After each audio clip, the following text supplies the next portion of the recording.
Okay, hello po and welcome sa isa na namang ulang kwenta nating video ngayong araw. And for today's video ay pag-uusapan po natin ang na-feature din na video ni Attorney Libayan.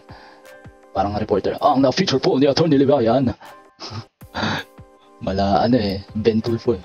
Ito po ang na-feature ni Attorney Libayan na Senate hearing dito sa wala na namang kwentang hearing sa Senado. And gusto ko lang sigurong magbigay ng opinion tungkol dito sa mga resource person. Kasi parang all this time yung mga resource person dito sa Senado, imbis na makatulong sila sa mga inquiry, binabastos pa sila. Inaalisan sila ng dangal ng mga senador, katulad ni Raffy Tulfo, ni Idol. Kaya parang hindi na nga tama yung sinasabi nga nila wala ng proper decorum. And eventually ipapakita ko dito kung paano dapat sila sumagot as a resource person. Yung hindi lang porket sikat si Tulfo na may 27 million followers, tapos number 3 sa pagkasenado, matatakot na sila na sumagot-sagot sa Senado. Bakit? Porket ba i-contempt sila, ipapakulong sila sa Senado ni Raffy Tulfo kung ayaw marinig ni Idol yung sagot nila, 'di ba? Siguro dapat magising na rin yung mga kapwa senador nila na hindi pwede yung basta ka na lang magko-contempt. Ayaw mo lang dahil ayaw mo marinig yung gusto mong marinig. Panoorin muna natin, pakinggan muna natin si Attorney Libayan. Kung binayaran talaga sila o hindi. So how can you solve the problem if you cannot specifically pinpoint where the problem is? Ikaw ang director, you should know. Yes, sir. So ano pong nilagay nyo? Ang po, sir, is At ano naman yung isang tipo ng nakasanayan na nila sa mga Senate hearing, yung wala nang proper decorum, yung basdusan na, yung bardagulan na, yung hindi na katulad ng dati. Kasi kahit yung mga kapwa senador ni Idol, takot na sa kanya. Sabihin na natin takot naman talaga, ayaw nilang pagalitan din na hindi tama yung ginagawa mo, kapwa senador Tulfo, okay, bawal magmura dito. Mga ganun ba, yung hindi nila pinopoint out yan, hanggang umaabot na pati yung batas na na ipinasa mo binabastos na, 'di ba? Kaya wala takot sa kanila, takot ang mga tao kay Tulfo. Bakit? Porket minumura niya yung mga tao diyan sa Senado, ayaw mong murahin ka rin ng ng mga fans niya. Ayan, pakinggan ulit natin. I'm having a sir when this You having a what? this case was called upon, sir. Kasi No sir, you're not answering my question. Hindi pa nga siya nakakasagot eh. Ayaw pa sagutin All this time, ganito lagi nangyayari sa mga hearing. Magtatanong ng question si Idol, tapos pagkasagot, bibarahin ka agad. Yung ayaw pa sagutin man lang, kumbaga nakakaasar kumbaga grandstanding. Sabihin na natin sa layman's term, pasikat 'di ba? Paano ka malilinawan kung ayaw mong pagsalitain yung mga resource person mo? You're not answering my question agad. Paano ka sasagutin? Binara mo ka agad. Ayaw mong bigyan ng opportunity na mag-explain yung mga resource person mo na tinatanong mo. Gusto mo, yung tanong mo, sagot mo. Di ba? Ilang words lang ba yung sinabi niya? upon, sir. Kasi No sir, you're not. When this case was called upon, sir, You're having a what? this case was called upon, sir. Kasi No sir, you're not answering my question. yun ang sinasabi ko sa inyo eh. It's all a show. Yung papasok pa lang yung kasi, tapos biglang putol na kagad. Maikling video lang to. Gusto ko lang ipakita sa inyo yung etong part na to na nakakainis nga naman. Yung katulad ng usual na gusto ni Idol na mainis tayo sa kanya, nakakainis yung pakinggan yung mga hearing na ganito na gusto magtatanong ka, gusto mo magpaliwanag yung resource person mo sa'yo, tapos pagsasagot na ayaw mo pagsalitain, tapos sasagutin mo rin yung tinanong mo. Ano ba talaga, Idol? Diba? So wala nang maintindihan, wala kang masusolusyonan sa mga problema mo kung ang tanong mo sagot mo rin, kasi yung sagot mo hindi naman yun yung manggagaling doon sa mga resource person mo. Yung sagot mo imbento, at yun na yung magiging katotohanan para sa iyo kasi inimbento mo na siya. Yun yung mabubuong facts of the case mo. Well, in fact, yung mga resource person mo na gustong sumagot, na gusto magpaliwanag, na may mga facts na nasa harapan nila na para i-explain sa'yo, ayaw mong pasagutin, di walang kwenta rin yung hearing na to, di ba? So, gusto ko sana balikan yung hearing netong balik tayo few years ago.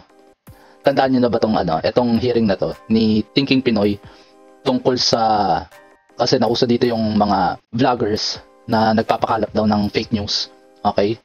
And in-interview dito ni Kiko Pangilinan. Si Kiko Pangilinan, isa siyang abogado.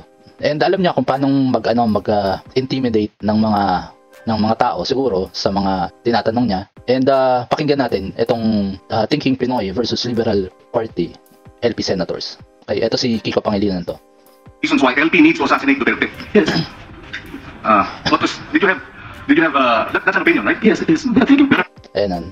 Pakinggan niyo yung kung paano barahin ni Kiko Pangilinan si Thinking Pinoy. You had no facts to buttress that opinion? Mr. Senator. Because that is a serious statement. Yes, Thinking Pinoy, sir, is a So political... are there were there facts? Did you provide facts for you to be able to somehow conclude that we need? Ayan. Tinatry niyang i-intimidate yung research person, yung tinatanungan niya ng mga tanong, yung mga gusto niyang intimidate si Thinking Pinoy, asking questions, and by interrupting him, para ma-intimidate si ganito yung tipo na ginagawa ni Raffy Tulfo sa resource person na ayaw niyang pasagutin. Yung magsasalita ka, magtatanong ka, tapos pagka sumagot babarahin mo para lang hindi makasagot. Diba? Tingnan natin kung paano hinandle ni Thinking Pinoy to. The LP needs to assassinate President Duterte. Actually, sir, I can answer that if you'll just let me talk. Diba? Yun yung mga kulang na na sagot i-interpolate na resource person sa Senado. Yung sa sobrang takot nila kay Tulfo, hindi nila masagot si Tulfo. Kung tutusin, pwede mo naman sabihin in a respectful way na katulad ng sinabi ni Thinking Pinoy. Okay? Ulitin natin yung sagot ni Thinking Pinoy. For you to be able to somehow conclude that we need the LP needs to assassinate President Duterte. Actually, sir, I can answer that if you'll just let me talk. What if yung isa sa mga resource person na ini-intimidate ni Raffy Tulfo sabihin niya sa kanya? 'Di ba?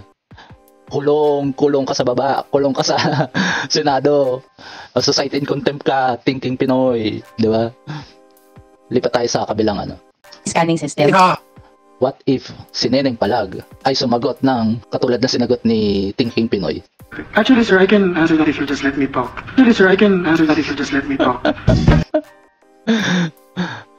Diba? Kasi bastusan na yung ginagawa ni Tulfo di kumbaga parang yun yung yung mindset din ni Tulfo Ibibigay ko sa inyo kung ano yung ginagawa ninyo. Kumbaga yung if you're talking dirty, I can talk dirty to. Yung parang barabala na rin. Di gawin mo rin sa kanya kung gusto mong lalo na kung ini-English mo siya. Kasi the more na Englishin mo siya, hindi kanya maintindihan. Alam natin na Amerikano siya. Amerikano yun. Alam natin naging siya, American citizen siya and tumira siya sa Amerika, magaling siya mag-English. Pero siya ay nagsasalita ng salitang kalye. Kung ikaw nakikipag-usap ka sa kanya ng proper decorum, yung hindi yung language niya, hindi kanya maintindihan. Okay? Kaya kung ikaw makikipag-usap ka sa kanya ng language niya, sa tingin ko, kanya mapapahiya siya and sana magkaroon ng lakas yung mga resource person magsalita ng katulad ng language niya at saka barahin siya. Hindi yung barahin ng pambabastos, yung barahin na makakuha ng information sa tanong mo. Hindi yung tatanungin mo ko tapos sasagutin mo rin plus may kasama pang insulto, di ba? Sana maraming pang mga resource person na makaharap ni Tulfo na yung alam mo yung rights mo na mag-explain, ipaglaban mo. Hindi yung pagka magsasalita ka pa lang katulad nito ng isang lawyer to binastos niya, minura pa, pinagmukha pang tanga, sinabi pang tanga siya. Nawawalan ng lakas ng loob kasi nga in-intimidate na, hindi niya nasabing gusto niya magpaliwanag kahit na may mga ebidensya sa papel, di ba? Naunahan na siya ni Tulfo Pero kung ikaw lalakasan mo lang loob mo at sasabihin mo itong mga katagang ito. Actually, sir, I can answer that if you'll just let me talk. Diba? Sa tingin ko, you will put him in his place. Or dalawa lang yun Sasagutin mo siya ng ganyan and ilalagay mo siya sa lugar niya. O, isa-cite in contempt ka niya. Ipapakulong ka niya kasi hindi niya gusto yung gusto niyang marinig Ito nga, hindi na nakapag-explain yung lawyer Tapos bandang ulit, sasabihin niya, ipapasite in contempt. Ipapakulong sa Senado. Ay, nako. Tagalogin niya na kasi. Sabihin niyo, kung ayaw niyong sabihin niyo katulad ng sinabi ni Thinking Pinoy, sabihin niyo, pwede ko naman po explain kung mamarapatin nyo o kung bibigyan nyo ako ng opportunity mag-explain nang hindi ako ini-interrupt, diba? Ganun lang kasimple. Tapos pagka in-interrupt ka uli, sa sagot mo, bastusan na. Hindi, joke lang. Kasi wala rin kwenta itong mga taong nandito kung hindi kayo pagsasalitain. Kung siya lang din sasagot sa sarili niyang katanungan, di ba? So, yun lamang po. Gusto ko lang i-test lang din tong Turtle Beach na audio and mic. And we'll see kung magandang kakalabasan nito. Okay, yun lamang po.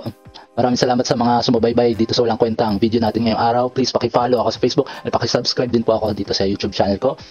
And hanggang sa susunod, ingat po tayong lahat. Ciao, ciao.